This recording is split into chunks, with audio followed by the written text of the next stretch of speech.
उत्तरस्यां दिशि देवतात्मा हिमालयो नाम नगाधिराजः पूर्वापरौ तोयनिधिवगाह्य स्थितः पृथिव्या इव मानदण्डः. Describing the great mountain wall of India in the Kumar Sambhav, Kalidas writes, "There is a mountain in the north encircled by the Himalayas, the king of all mountain ranges. Stretching from the east to the west like a measuring rod, it is located in the north. Cradled in the lap of these mystical Himalayas nestles the awe-inspiring earthly abode of the gods.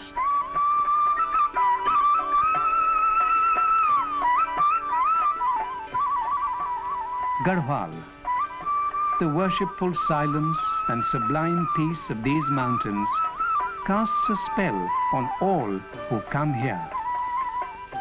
These hallowed peaks hold a special fascination for saints and sages who are irresistibly drawn here in their search for eternal truth and its manifestation through solitary meditation.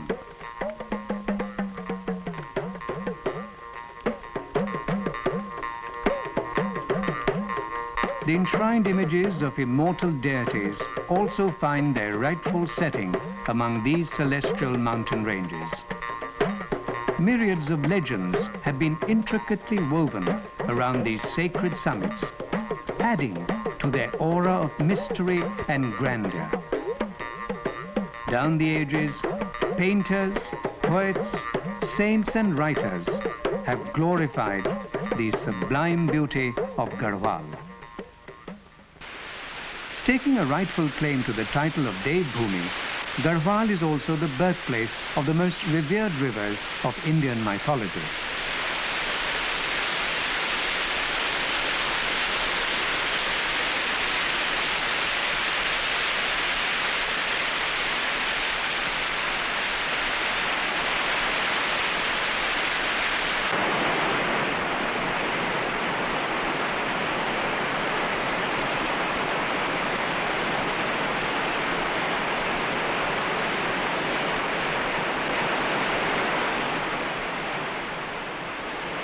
While flowing down the mountains, these rivers mingle with one or the other after 6 prayags before they continue their journey down to the plains. Vishnu Prayag is the meeting place of the Alaknanda and the Vishnu Ganga. Nand Prayag witnesses the mingling of the Alaknanda with the Nandakini. At Karna Prayag, the Alaknanda joins the Pindar Ganga. Rudraprayag is the meeting place of the Alaknanda with the Mandakini. At Sonprayag, the Son Ganga becomes one with the Mandakini. Devprayag witnesses the meeting of the Alaknanda with the Bhagirathi, which together flow down as the Ganga.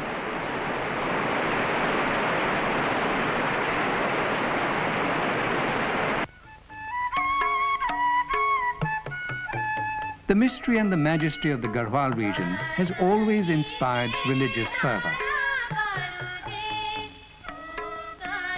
Badrinath and Kedarnath, amongst the 4 revered dhams of Hindu religion, are located here. Apart from giving sanctuary to all spiritual leaders in Hinduism, Gharhwal is also a region equally sacred for other religions. The 10th Sikh Guru, Govind Singh, had a dream about his meditation in an earlier life on the banks of a glacial lake surrounded by 7 peaks. This place was identified in Gharhwal, and a shrine was built at Hemkund Sahib in 1936 as a homage to the Guru. A sacred pilgrimage site for the Sikhs, Gharhwal plays an important role in the Sikh religion. Adi Shankaracharya established one of the 4 seats of the Shankaracharya at Joshimath. Religious fervor draws a large number of people to Gharhwal. Some are lured by the awe-inspiring beauty, while it is the spirit of adventure which beckons others. Despite the rugged and difficult terrain, Gharhwal attracts flocks of tourists who arrive to savor the cool climate away from the sweltering summer heat of the plains. Apart from its scenic and spiritual attraction, evidences of Gharhwal's rich heritage abound in the architecture that survives till today. In earlier times, small forts or ghars perched on hilltops provided the local chieftains with protection against attack from neighboring clans. Later, when they were brought under a single ruler, these forts fell into disuse. Though they have deteriorated with the passage of time, the images of various deities installed by the chieftains continue to be worshipped till today.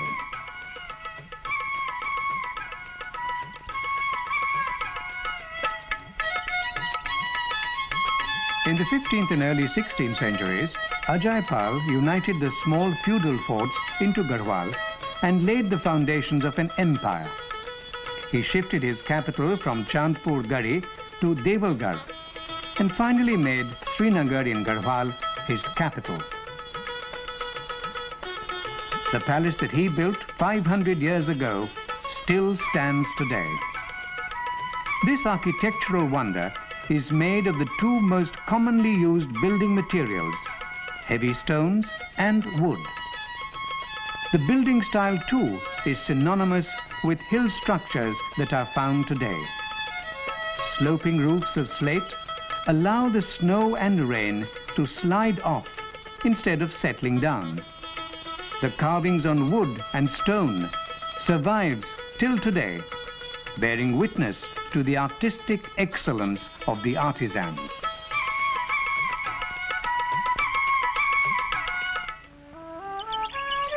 Travel in the hills was especially difficult in the earlier days because the hills were not bound together by roads. Villages were scattered, remote, and difficult to approach. In the absence of electricity, travel at night was impossible, and life in the mountains was cold, dark, dangerous, and daunting. Maybe this physical harshness of the terrain and the severe climate toughened the Gharhwalis, paving the way for their being recognized as a martial race.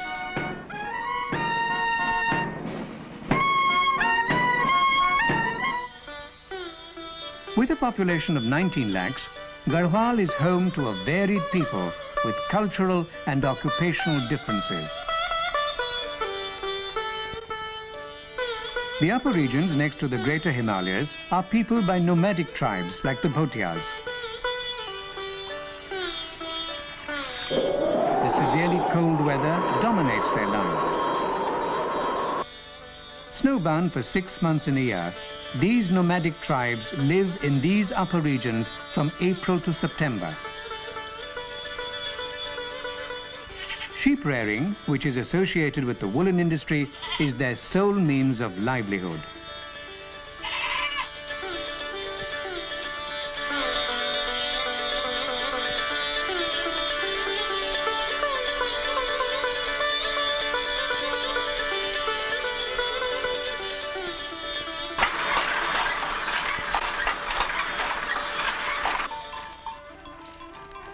As the area is snowbound with no rains, and the summer season is very short, the only agriculture that can be carried out consists of potato harvesting, along with the sowing of a staple green crop.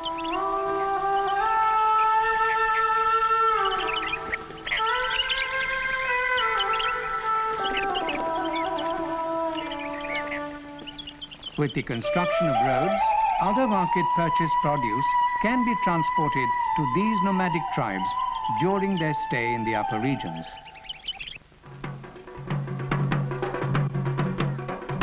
Culturally also, these people are different from their counterparts of the lower or Shivalik ranges. They are possibly the only people who celebrate the Pandav Leela.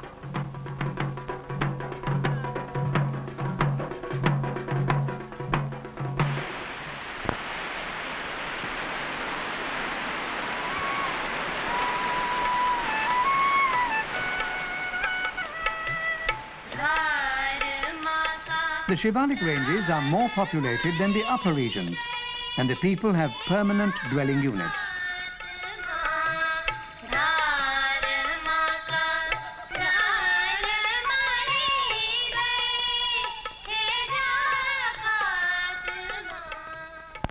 The houses follow the ancient building patterns consisting of sloping roofs of slate and walls constructed with stone and pillars of wood. The villages are set closer together, and the climate and terrain and soil conditions permit the cultivation of crops. As the hills are not so steep, cultivation is carried out on the terraces or hill slopes. Dependent mainly on the rainfall, crop cultivation on the slopes is self-sustaining.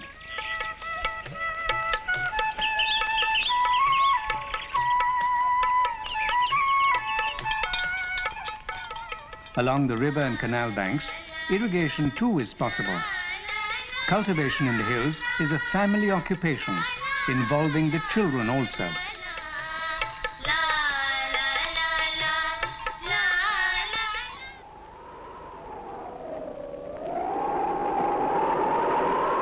As agriculture is rainfall dependent, it revolves around the monsoon months, from June end to beginning September.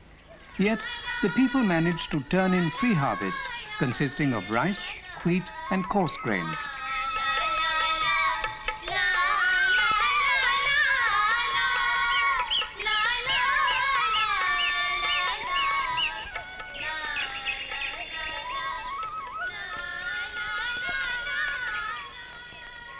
The staple food of the hilly people is this coarse grain, which resembles a very small variety of rice.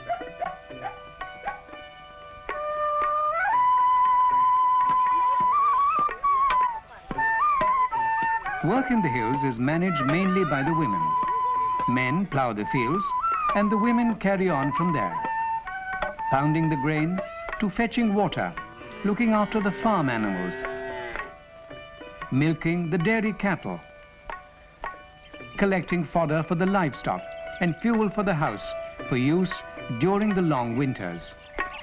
It is the women who are in the forefront on the fields, in the house or outside it.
Despite being toughened by the harsh terrain, the severe climate and the unending hard work, the Gharhwalis are a fun-loving people. Their happiness and joy finds a spontaneous expression through their songs and dances.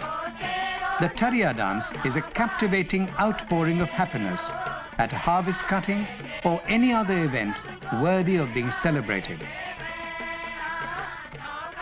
Education has also been brought within the reach of every village child. These institutions are co-educational. Almost every village has a primary school, while a group of villages has a high school.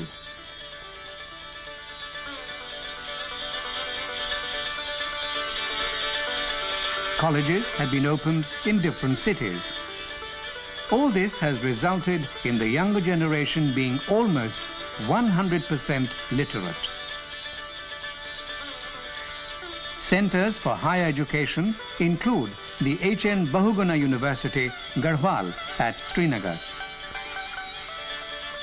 While educational facilities have prepared young men and women for work, paradoxically, there are almost no job opportunities available in the hills.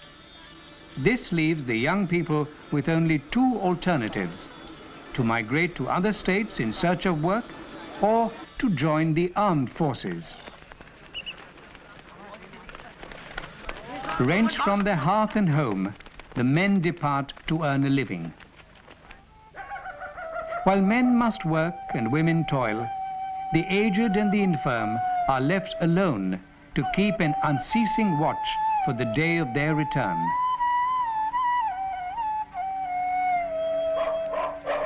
Loneliness is the price they have to pay for the security of the money orders from the cities.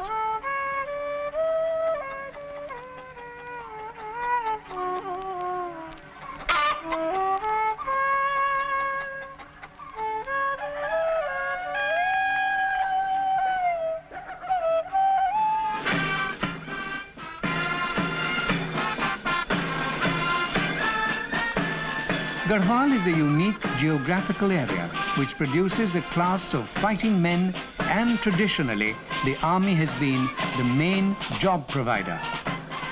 Gharhwal rifles have played a major role in providing careers in the armed forces. This has been the source of earning of most homes in the Gharhwal hills.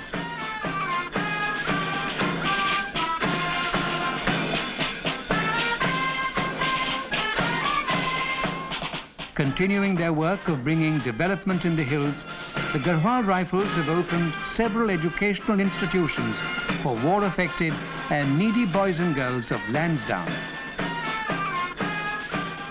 The Girls' Hostel is the only one of its kind in the country, devoted totally to meeting the needs and demands of the children of parents who have lost their lives during the wars of conflicts. Stress is laid in imparting value education to help them grow into good citizens. Training and production centers have also been opened by the Gharhwal Rifles for helping the disabled Jawans, their widows and dependents to make a living for themselves. Training in sewing, knitting or weaving is imparted, and markets are also found for their products. As Gharhwal is a wool-rich region, most of the work is wool-related. Woolen socks are knitted here.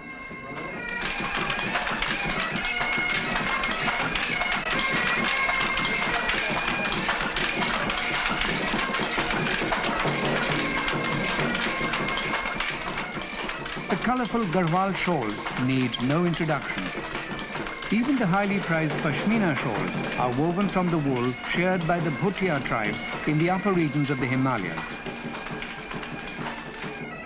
The long-lasting woolen carpets are woven on these looms.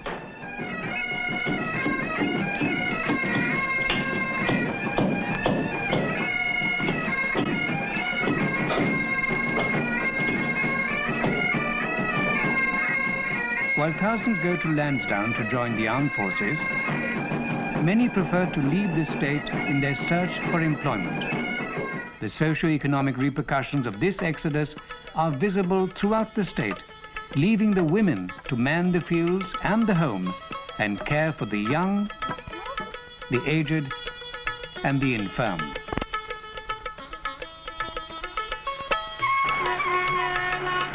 In the last 50 years since independence, development has knocked on the doors of villages in the Gharhwal region. Roads have connected the most remote villages. telecommunication advances have brought changes in every household with the advent of satellite television and telephones.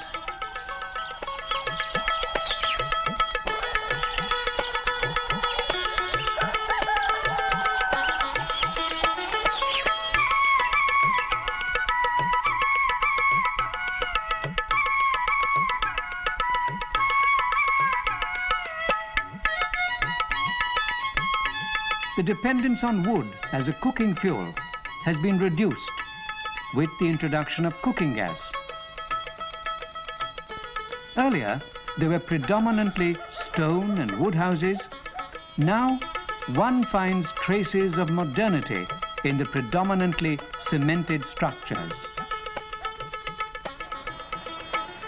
Transport facilities have brought cities within easy reach of villages. This has led to migration, and the cities in Gharhwal too have expanded to accommodate this influx of people. Yet, development has not kept pace with this rapid growth. The shortage of small industries and factories and lack of job opportunities forces the unabated migration of people out of Gharhwal. Yet the face of Gharhwal remains as of yore, unchanging. The people remain simple, unassuming and fun-loving. Their strong cultural roots keep them moored to Gharhwal and hold them steadfast in this fast-changing world. The unquestioning belief of the hill people in their deities and gods and goddesses remains firm in the abode of the gods.